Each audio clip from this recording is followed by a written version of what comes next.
Welcome and thank you for joining us.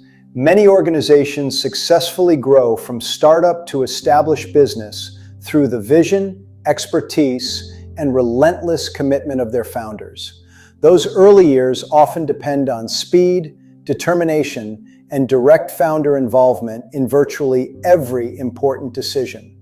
However, as organizations grow, complexity begins to increase. More customers, more employees, more technology, more decisions, more operational risk.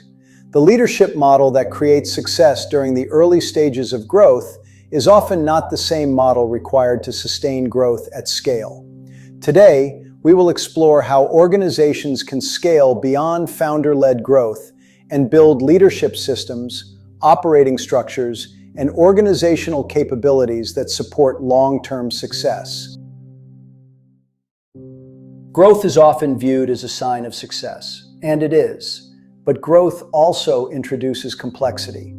As organizations expand, every additional customer, employee, vendor, software platform, and business process creates new demands on leadership.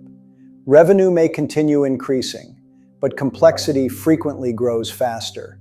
Eventually, organizations reach an inflection point. What once felt simple becomes increasingly difficult to manage. Decision-making slows, communication becomes fragmented, execution becomes inconsistent. The challenge is not growth itself. The challenge is evolving leadership architecture and organizational systems quickly enough to support growth. Organizations that recognize this reality early are able to scale with confidence. Organizations that do not often encounter growth plateaus despite working harder than ever. One of the most common challenges we see in growing organizations is founder dependency.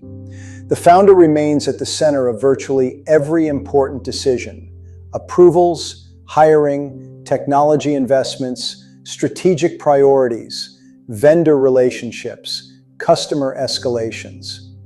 While this level of involvement often contributes to early success, it eventually becomes a bottleneck.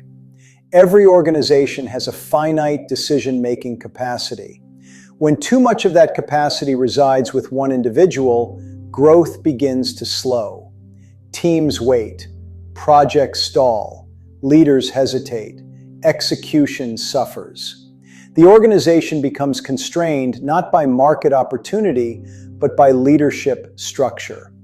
The company stops scaling and starts stalling. Founder dependency rarely announces itself dramatically. Instead, it appears through symptoms. Decision cycles become longer. Leadership teams become increasingly frustrated. Projects miss deadlines. Employee turnover rises. The founder works harder than ever. And yet, results become more difficult to achieve. At Apex Industrial Solutions, multiple organizational health indicators had entered critical territory. Decision cycle times exceeded 45 days. Leadership capacity was nearly exhausted. Project completion rates continued to decline. Turnover increased. Founder burnout became a serious concern. These are not isolated problems. They are signals of a deeper organizational challenge. Executive coach Marshall Goldsmith famously said, "What got you here will not get you there." This insight captures one of the most important realities of organizational growth. The systems, leadership behaviors, and decision-making approaches that create success during the first phase of growth are often the same factors that limit success in the next phase. Growth requires evolution. Leaders must transition from doing to enabling, from directing to empowering, from controlling every decision to building systems capable of producing results without constant intervention.